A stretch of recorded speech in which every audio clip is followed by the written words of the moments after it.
students, myself Ashok Gadade from Gangai Pharmacy College, कडा.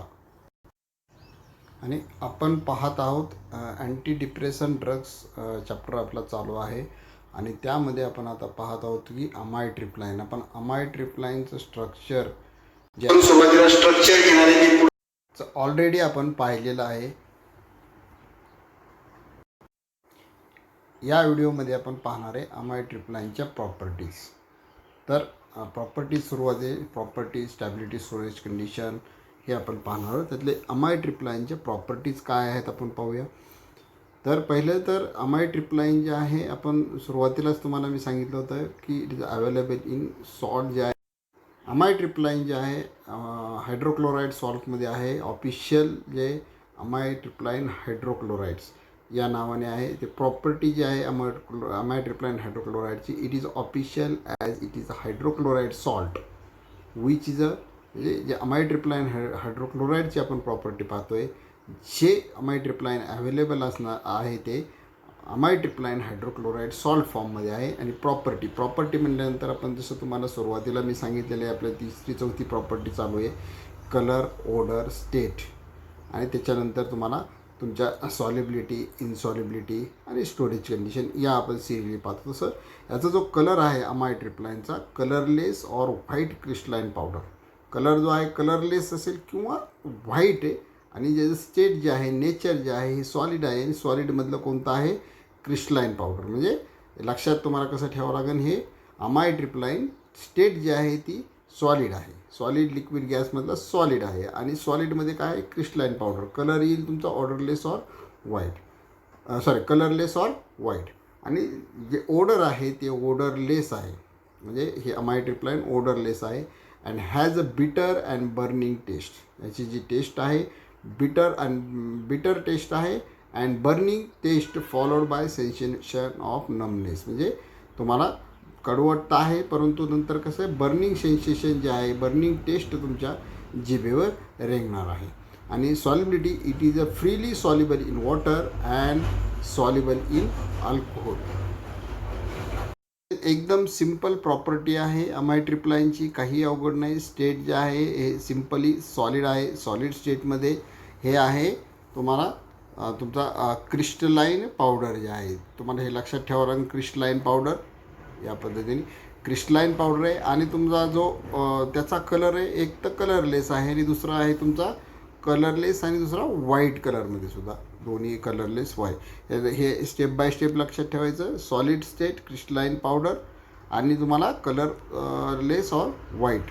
नंतर ओडरमध्ये simple odourless, एकदम simple आहे. याची जी ओडर आणि टेस्ट, ओडरलेस आणि बिटर टेस्ट. फक्त तुम्हाला टेस्टमध्ये हे काय, फक्त बिटर टेस्ट नाही आहे. जिभेवर टाकल्यानंतर बर्निंग सेन्सेशन तुमच्या जिभेवर आहे. Burning taste followed by sensation of numbness. हे तुम्हाला पण हे सुद्धा तुम्हाला लिहावं लागेल. आणि solubility, freely soluble in water and soluble in alcohol. अशा पद्धतीने तुम्हाला प्रॉपर्टी लक्षात ठेवायची आहे. नेक्स्ट जो पार्ट आहे तो म्हणजे stability in storage condition of amitriptyline hydrochloride. आणि हे परीक्षेला तुम्हाला विचारतात, स्टॅबिलिटी, स्टोरेज कंडिशन, प्रॉपर्टी. तर ही जी जशा पद्धतीने त्याची स्टॅबिलिटी राहते त्याच्यानुसार स्टोरेज कंडिशन असते. तर आपण स्टॅबिलिटी, स्टोरेज कंडिशन हे एकत्र पाहतो. यामध्ये आपण पाहू, it is oxidised by air in presence of moisture and reaction is catalysed by metal ion, so it is affected in light. म्हणजे हे जे अमायट्रिप्लाइन आहे याचं ऑक्सिडेशन होतं, ऑक्सिडाइज्ड बाय एअर, हवेमुळं, परंतु त्या हवेमध्ये असलेल्या मॉइश्चरमुळं. It is oxidised by air in presence of moisture and this reaction, oxidation reaction is catalysed by metal ion. त्यामुळे तुम्हाला काय काय गोष्टी कराव्या लागतील ते आपण पाहिजे. It is affected by light, लाईटचा सुद्धा त्याच्यावर अफेक्ट होतो आहे. Hence it is a stored in tightly close container. Tight close कंटेनरमध्ये ठेवावं लागेल, बिकॉज याच्यामध्ये एअर आतमध्ये नाही गेली पाहिजे, मॉइश्चरायझर एअर आतमध्ये नाही गेली पाहिजेत, म्हणून हे टाईटली क्लोज कंटेनर. आणि याच्यामध्ये खाली आणखीन दिलेलं आहे, it is also affected by light. So याची स्टोरेज कंडिशन कशी असली पाहिजे, it is also affected by light, म्हणजे it is store in light resistance containers. तर हे आणि ॲज अ स्टॅबिलायझर म्हणून याच्यामध्ये तुम्हाला disodium EDTA is added as a stabiliser. हे एक तुम्हाला याच्यामध्ये स्टोरेज कंडिशन जे आहे तर storage condition stability and storage condition हे अनस्टेबल कधी होतं आहे because it is oxidised by air in presence of moisture and this reaction is catalysed by metal ion. त्यामुळे मेटल कंटेनरसुद्धा वापरायचं नाही. It is affected by light. त्यामुळं it is store in tight close container. Light resistance container हे तुम्हाला लक्षात ठेवायचं. Metal container avoid करायचं आहे because this reaction is catalysed by metal ion. हां, आणि त्याच्यामध्ये स्टॅबिलायझर आहे डायसोडियम EDTA टाकायचं. हे झाली तुमची stability and storage condition of amitriptyline. आपण पुढचा पार्ट पाहू. आपण आत्ता पण अमाइड ट्रिप्लाइनचं आपण स्ट्रक्चर पाहिलेलं आहे लास्ट व्हिडिओमध्ये. याच व्हिडिओमध्ये आपण त्याची प्रॉपर्टी आणि स्टॅबिलिटी स्टोरेज कंडिशन पाहिली. आता आपण पाहूया युजेस ऑफ अमाइड ट्रिप्लाइन. जसं इमिप्रॉमाइनचा यूज पाहिला तशाच पद्धतीने यूज आहे. त्याचं मेकॅनिझम ॲक्शन जवळजवळ सारखं आहे. It is a dibenzepin derivative. ते डायबेन्झाझिपिन डेरिव्हेटिव्ह होतं. हे डायबेन्झिपिन डेरिव्हेटिव्ह आहे. ॲक्च्युली तुम्ही स्ट्रक्चर पाहिले सायक्लोहेप्ट डेरिव्हेटिव्ह आहे हे. तर याच्यामध्ये ॲझा नाही आहे किंवा हेट्रोसायक्लिक कंपाऊंड नाही आहे मध्ये.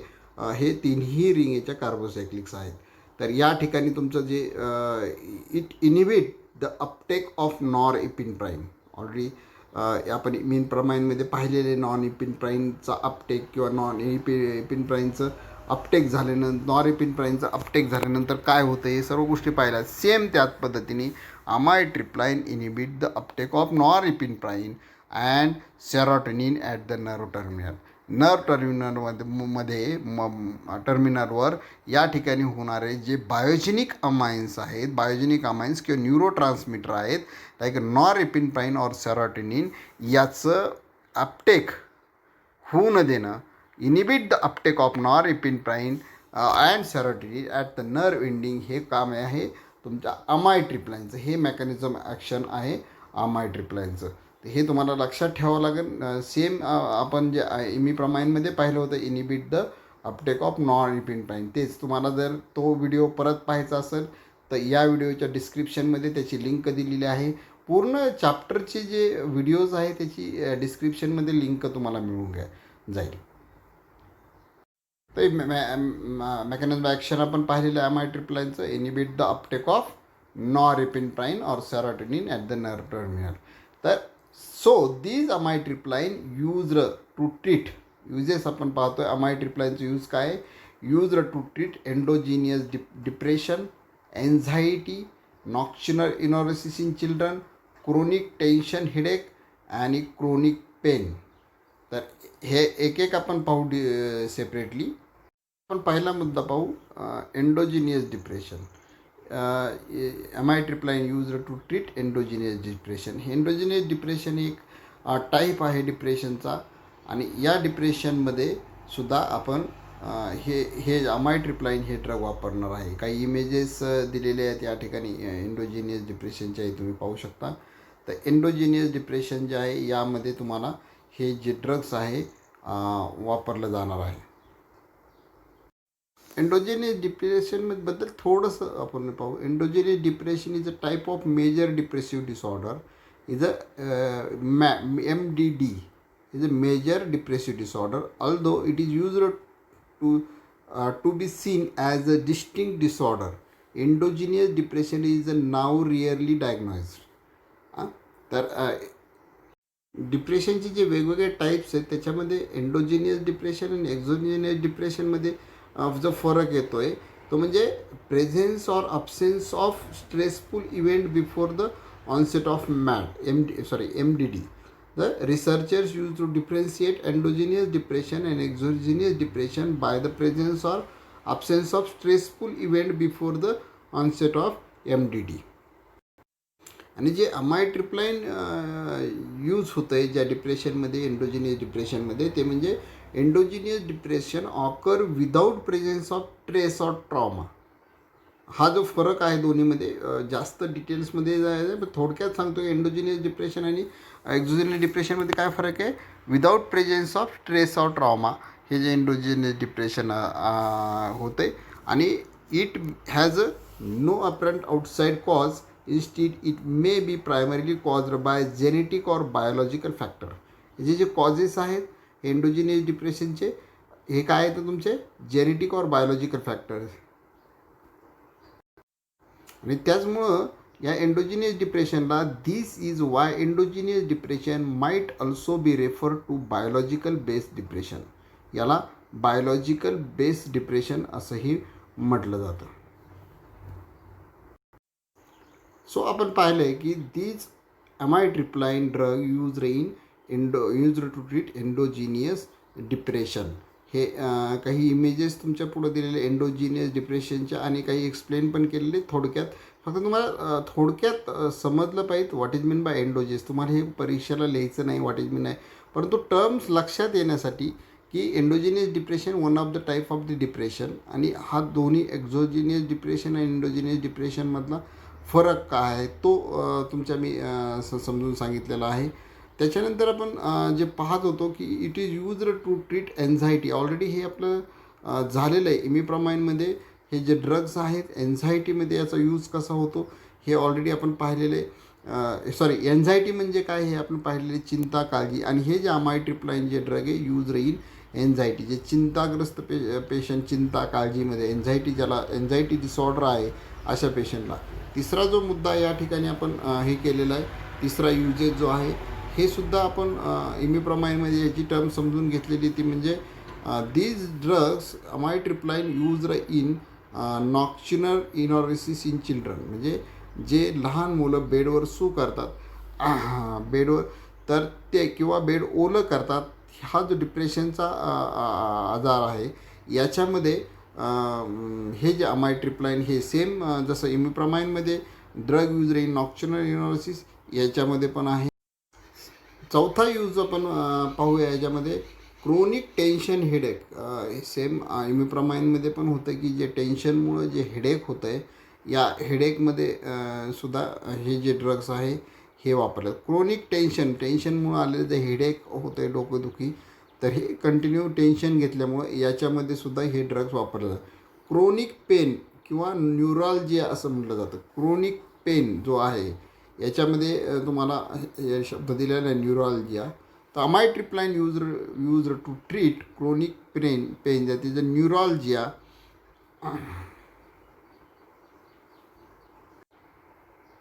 न्यूरॉलजिया जो आहे एक पेन आहे तो तुमच्या चेहऱ्यावर आणि डोक्यामध्ये तो ॲक्च्युली कसा पेन कॉज्ड बाय डॅमेज और इरिटेटेड नर्व. डॅमेज और इरिटेटेड नर्वमधून जो पेन येतो त्याला तो न्यूरॉलजिया. आणि चेहऱ्यावर आणि तुमचं जे पूर्ण पेन डोक्यामध्ये पेन येतो तो कशामुळं डॅमेज और इरिटेटेड.